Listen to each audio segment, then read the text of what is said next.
Hello again, everybody. Thank you very much for staying with us tonight. I appreciate it.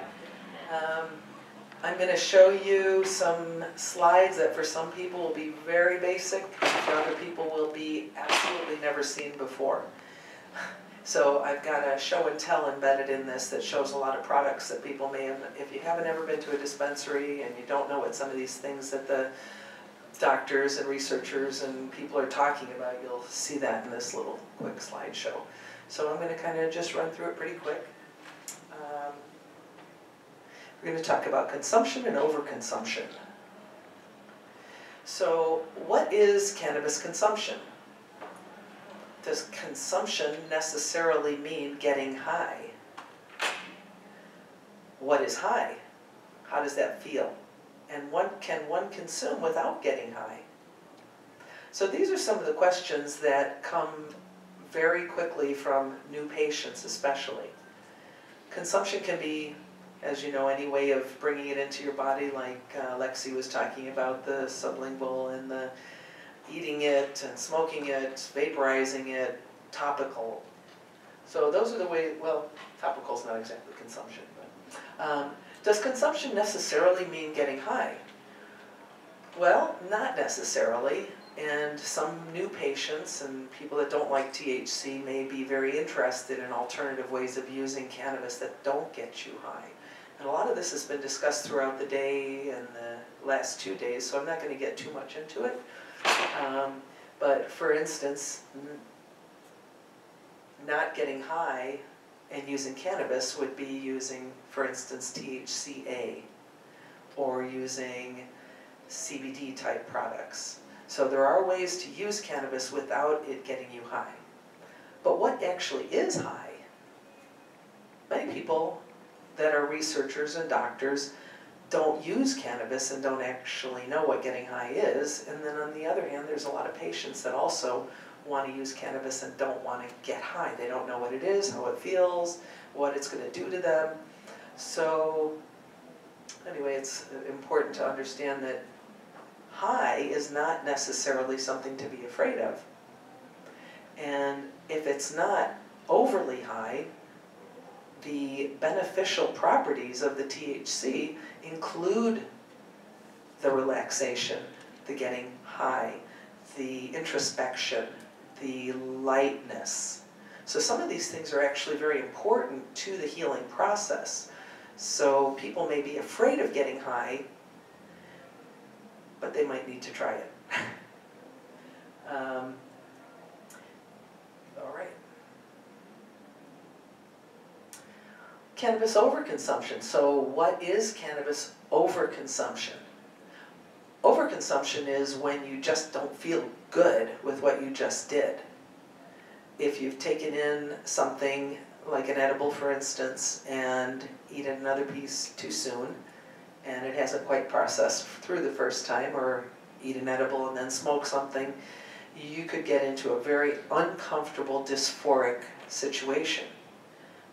That's what cannabis overconsumption is. Too much THC to where you feel dysphoric, uncomfortable, don't like it, don't want to be there. How does it happen? Well, too much edibles, dabbing, and what are the effects of overconsumption? So overconsumption can be pretty ugly, actually, if you get too much. Some people even call ambulances and go to hospitals, and it's a very unfortunate thing. For one thing, it could have been avoided, and for another thing, there is another answer, which a lot of people don't yet know about, so that's why we're talking about this. How can one avoid greening out? Be very, very careful, and the same phrase everybody keeps using, go low and slow to start. That's the best way to avoid greening out.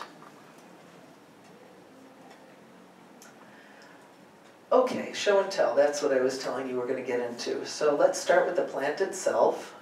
We're going to see the plant, we'll see seeds, we'll see cannabis flower tops, dried flower or bud, and trichomes, oil-filled glands covering the surface of the bud. So this is our beautiful seeds. Aren't those nice? Ready to harvest That's our beautiful dried bud. And oil-filled glands called trichomes. This is what Max was talking about this morning. These contain the cannabinoids, flavonoids, and terpenoids. Once the plant is grown, how is it prepared for consumption?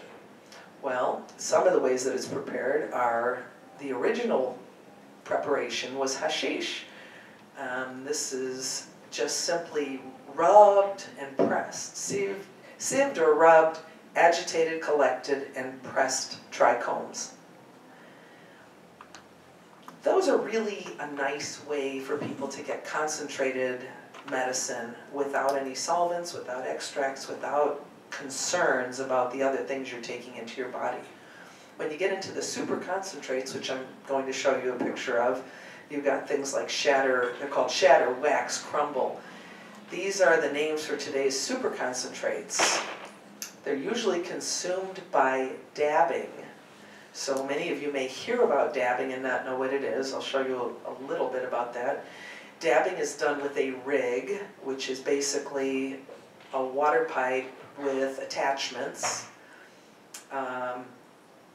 They're usually 60 to 80% THC and quite often extracted with solvents or CO2. Okay, so here's some pictures. That is old-fashioned, original, pure, clean, sipped and pressed hash. These are the modern super concentrates. So they're extracted with either CO2, butane, or other solvents. They're usually more recreational use or for people with great need for pain relief. Not my favorite thing. There's so many things that can be done, so many bad solvents and additives, and from my point of view, I think it's better to stick with hash if you're going with concentrates. Leave it at that. Okay, these are edibles. Incredible edible medibles. This is usually where overconsumption happens. Always start low and go slow. They are much different than smoked cannabis. As Alexi was talking about, when you take it in through your liver, it converts to 11-hydroxy, which is an entirely different experience for the user than smoked cannabis, which becomes delta-9 THC. The psychoactive qualities are much more intense than what people are used to in consuming smoked and vaped products. So this is an area that's fun, and it's exciting, and it's interesting. And a lot of new patients are very interested in trying edibles. But that's where problems usually happen. Edibles are unpredictable. Even the same edible from the same company with the same label, one bar to another, can be radically different in the effect that you're going to get from it. Whether it was stirred completely when they were making it, whether they used different starting products. There's so many reasons and so many ways that an edible can be unpredictable. So while they're loved, you just have to be super, super careful with them. In Colorado and many other places, a single serving is considered 10 milligrams. This is interesting. So how do you know what's really in those edibles? Look how similarly sized these two packages are, but notice the difference in the amount of THC in them. Other forms of ingestion. On the end there, we've got sublingual tablets for microdosing, chewing gum, raw cannabis in gel caps, sublingual spray, and RSO in a syringe. Very different forms, all ingestion. Let's talk about RSO, also known as Rick Simpson oil. And nowadays, people that are more aware of what's going on are understanding that Rick Simpson oil is actually a full extract concentrated oil. The word Rick Simpson oil is very misunderstood and overused. It is simply an extract of the cannabis from the cellulose, but Rick Simpson oil was a specific recipe, and it included using naphtha as the solvent. And we already know that that's not a really good idea.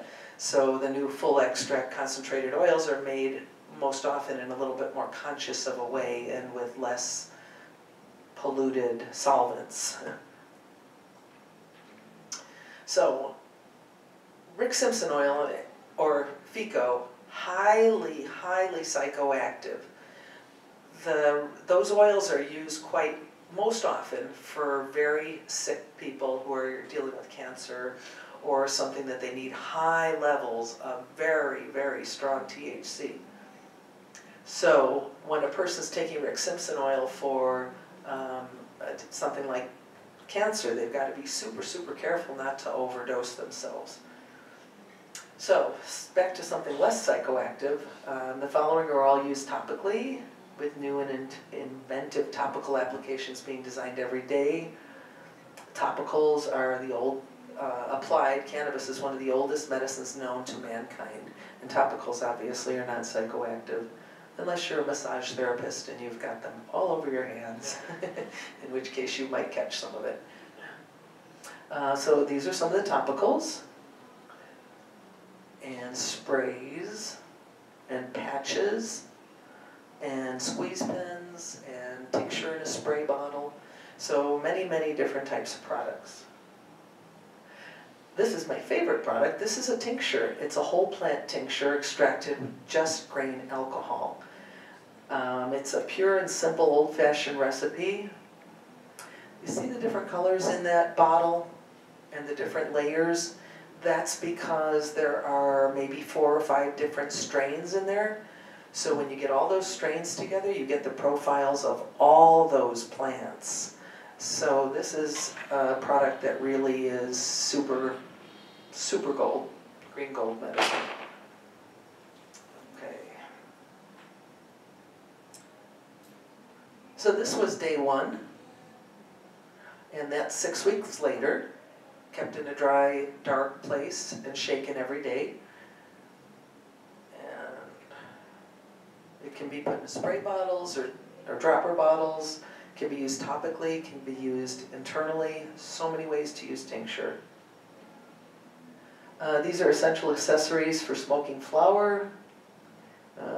That's a tube, holds a joint.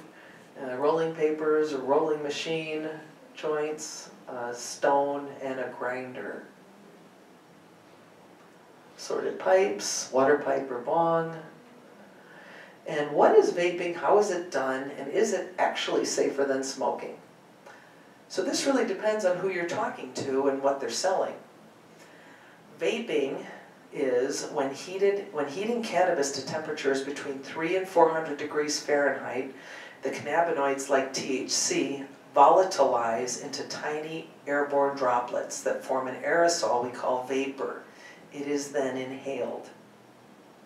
There are endless options of portable and in-home vaporizer models. The purity and quality or lack thereof determines the safety and value of the oil-filled cartridges. And there are many variables affecting the quality of these concentrates. You want to use great caution in choosing and buying your cartridges if you're going to be smoking from a vape pen. You always want to get solventless. Remember this, if you're sending a patient to a dispensary or you're going to a dispensary, if you're getting a cartridge, you want solventless extracts. They are the cleanest and the easiest to smoke and generally don't have the terpenes stripped from them. Very nice products. And you never want to inhale propylene glycol or any other consistency modifiers. Propylene glycol was determined to be safe for edible, to eat, to swallow, to use in tinctures. It's not been determined to be safe to go into lungs. You want to watch what you're smoking. These are dab rigs. These are just 2 that I picked up off the internet. They, like I said, they're they're like water pipes with a lot of accessories to them. So people that are, it's mostly a recreational product, and the people that are using it love their rigs, they love to share the experience with their friends, they like to buy new accessories. It's really a cultural thing, but it requires the use of a torch or electric element to vaporize the concentrates. So you've got these kids with these big bongs and torches and smoking these concentrates made with solvents, and it can be a pretty ugly situation, really. I mean, after people dab for a while, their receptors get very gunked up, and it's really difficult to get high at all, which was their objective in the first place. So, all right. These are typical portable vape pens with oil-filled cartridges. The top item is the charger, the bottom is an assembled cartridge with a battery. That's a battery on a charger, and at the bottom is an oil-filled cartridge. These are desktop vaporizers with a hose. So you fill the end that's attached to the unit with the flower, and then that hose, you suck off the end, the glass end. That's a nice, pure, clean way of using cannabis. You take your flower, you put it in this device, all you're getting is the flower. Okay, how to recognize overconsumption? Well, it's pretty easy, actually. Overconsumption is not fatal, though it can feel like it in the moment. Some recognizable symptoms are nausea and vomiting, intense anxiety, panic, inability to walk, dry mouth, bloodshot eyes, rapid heart rate, hydration, dehydration, and hallucinations. When people are exposed accidentally to edibles, they don't know they had one, it is really super frightening. If somebody gets into your stuff and didn't know it, hopefully you tell them before they get too far down the line. Animals also get into cannabis products and can green out. So it's kind of the same symptoms as you'd see in people, but it's, you know when your dog's in trouble. Okay, so how to not overconsume? You have to be aware of the following. Everybody's body metabolizes differently. Are you dehydrated? Drink lots of fluid when you consume. Are you on an empty or full stomach? Eat something. Tired or fatigued? Go lay down. Trying a new product? Follow recommended use instructions. If it says to take 1 square, take 1 square. New to cannabis, be patient as you learn to titrate effectively. Beware, cannabis enhances the effects of alcohol. This could stir things up. Be aware. Start small, go slow, and especially don't stack your edibles. These are the ways to avoid overconsumption. Let's see, we talked about this earlier, THCA, CBD, microdosing, raw juicing, and topicals. These are the ways to use cannabis without the high. How to clear? So this is where UNDOO comes in. Jimmy and I have spent many years educating seniors on the benefits of cannabis for medicine as a health. In the course of teaching people, we got to the point in the discussion where we were discussing all this overconsumption and how scary it can be, and especially with older people, if they freak out the first time, they're most likely never going to come back to it. So in the course of teaching, I put the task to Jimmy. I said, do you think you could come up with like a candidote, something that would reduce the effects, a cannabis safety net, something that could get people out of trouble? And he's been a patient for over 30 years and opened dispensaries in the mid-90s in California when they were first opening. So he's 30 years of research on cannabis. And he says, yeah, I think I can figure it out. So he went to the end of the line. He said, what does our body endogenously produce to clear us naturally? Why do we get high and not stay high forever? So our body endogenously produces a substance, a molecule called olivetolic acid. Olivetolic acid. Let's see. Whoopsie. Uh-oh. Olivetolic acid. What's in UNDOO soft gel? The soft gels look like that. They're olive oil, vitamin E, and olivetol. Olivetol is a plant-based version of that same molecule that we produce in our body. So we've put that into a soft gel, and it clears the head in a most natural, comfortable way. Let me play this next slide for you, and then I'll talk. Greened out, although a marijuana overdose is impossible, sometimes being too high can be a problem. Until now. Meet UNDOO soft gels, the only patented product for the overconsumption of cannabis.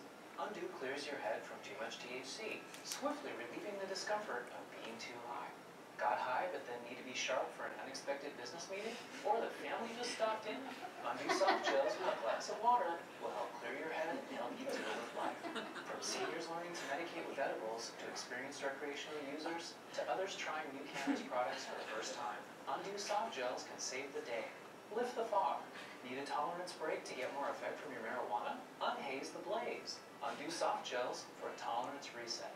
It's the cannabis safety net for being high AF. Get it before you do. Be prepared, because greening out commonly happens. Getting too high can happen to anyone. UNDOO soft gels, the only patented candidate.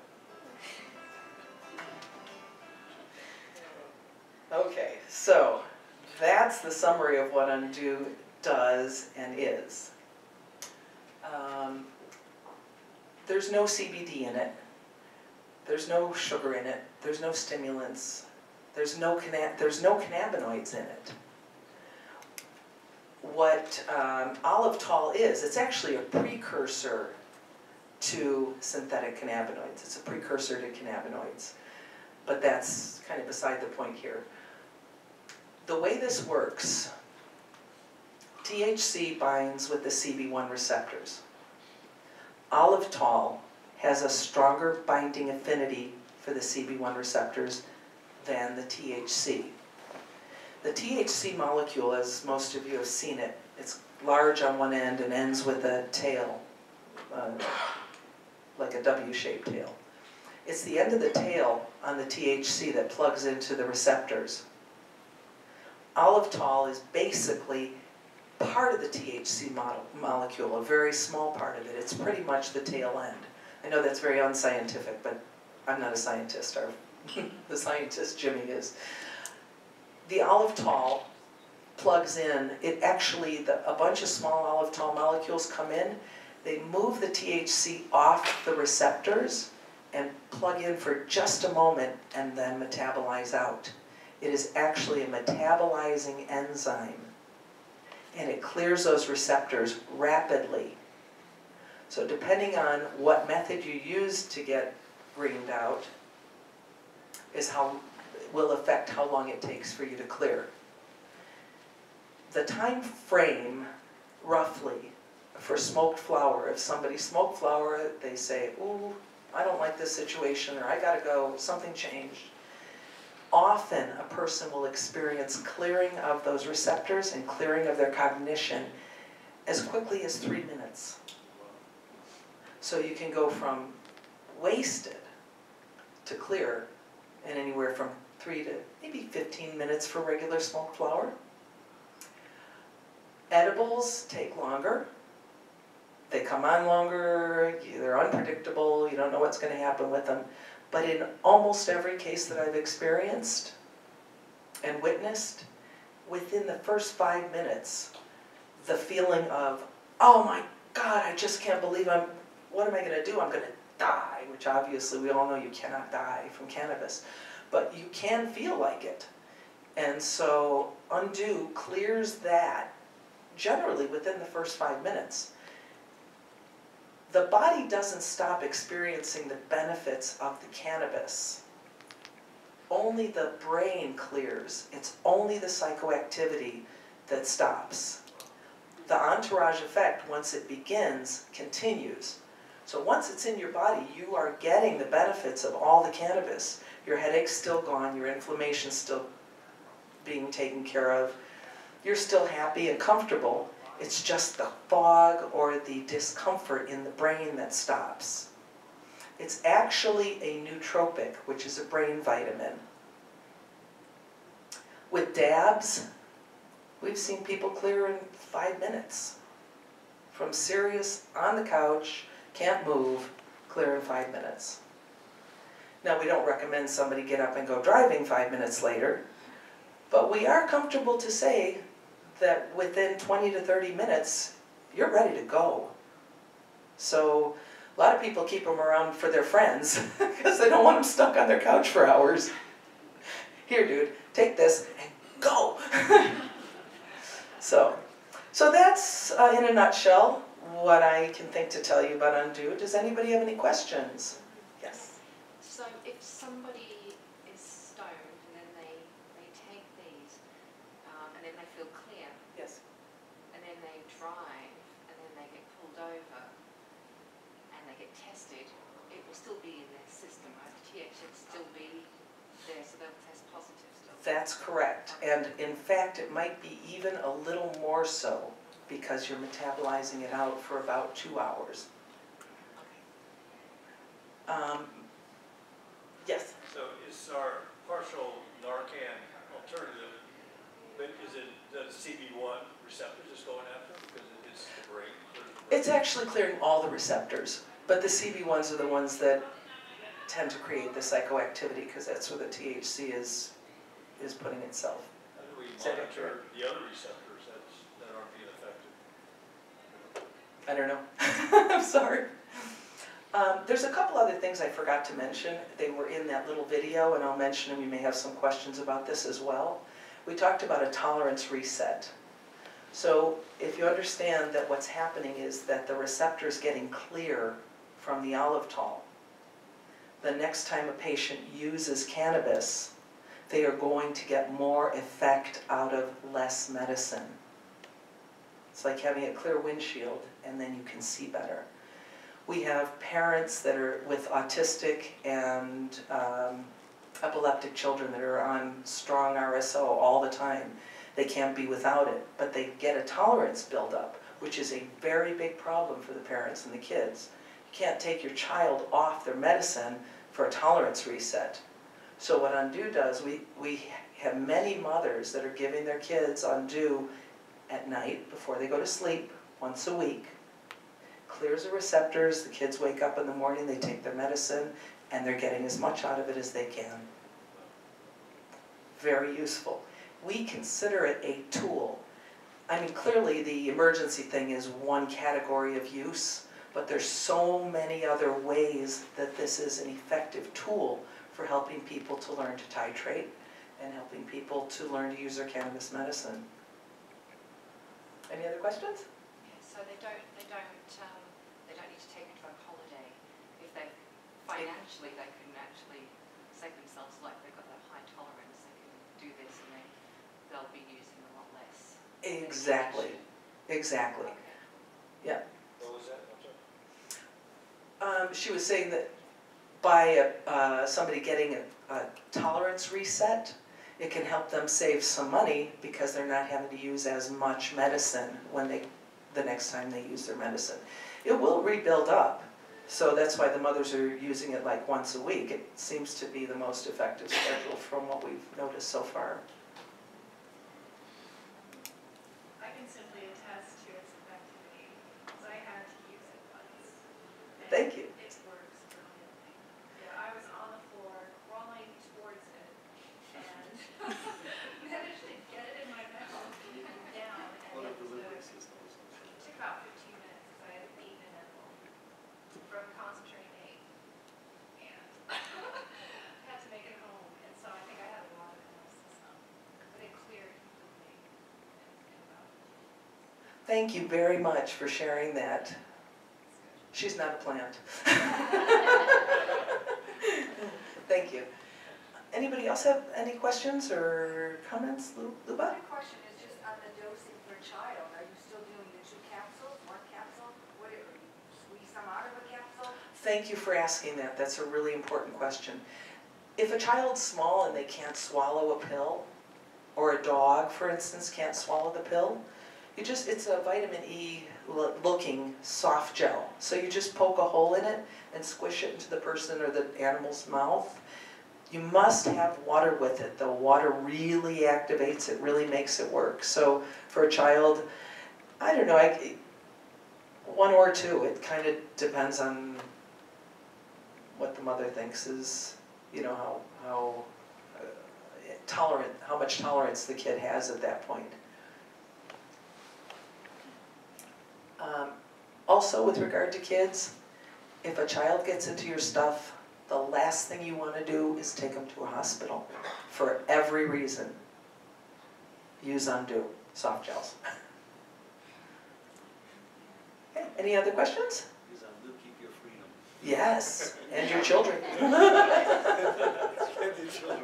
Right. Yes? This kind of seems like a silly question, but you know, why not have the ERs have this?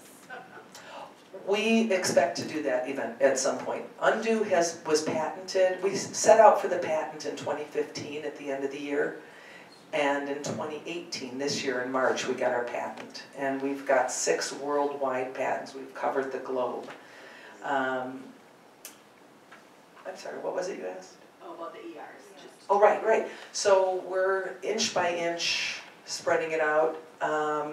The really tragic thing is that there are many states that have a law that say that if the product does not have THC in it, they can't sell it in a dispensary.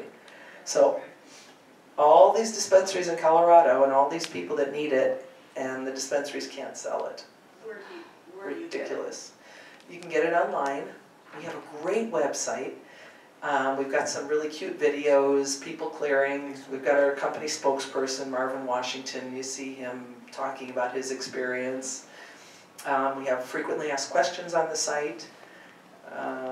So yeah, you can get it on the site. And we're trying to get it into Colorado. We're just starting to work with a distributor. So I think we'll get it into, we really want to put it in hotels, convenience stores, all the places the tourists come. They come here to have a good time, and then they Maureened out the thing. Just one more comment. Yes. I would think that somebody that was pulled over, for example, would probably do better on a field sobriety test. No question about that. Yeah. We did a live demonstration in Vegas. We went to a medical marijuana association luncheon. There were 60 people that all know each other from every week coming to this luncheon. And 3 people volunteered. They came across the street to our hotel, and we didn't smoke in the room. And, and they got very heavily medicated, and they dabbed out in the parking lot. We went across the street, went into the luncheon, and now these people are like, okay, I just did dabs. I feel really weird, and these are my friends, and they all know I'm high. And we interviewed all 3 of them. How are you feeling? How high are you? What else do you have to say? And they were all like, you know. We gave each of them an UNDOO soft gel with water, and within 5 minutes we were watching them all clear. And at 15 minutes, Jimmy interviewed every one of them again. And they were like, oh, I feel good. I feel great. Yeah, I'm fine. Yeah. So we love to do live demonstrations. We had somebody who was going to do it tonight for us, but she's not here, so. But it pretty much seems to work 100% of the time. It's a biochemical reaction that really pretty much has to work. So we're very confident with it and happy to bring it to the world. We feel that it's really the only public safety product ever designed in the cannabis industry. Yeah. Can't imagine it fooling your drug screen, though. Oh, it won't fool a drug screen. Definitely not. No, we say that it's designed to clear your head, not your urine. And we also, you asked about the driving, we also have a statement on the package that says that we are not responsible for your behavior. So whatever you, but if somebody has UNDOO in their car with them, and they get pulled over, put it in your mouth, get a drink, and you know, by the time the cops checked your license and your records, you're going to be much clearer. So that's it.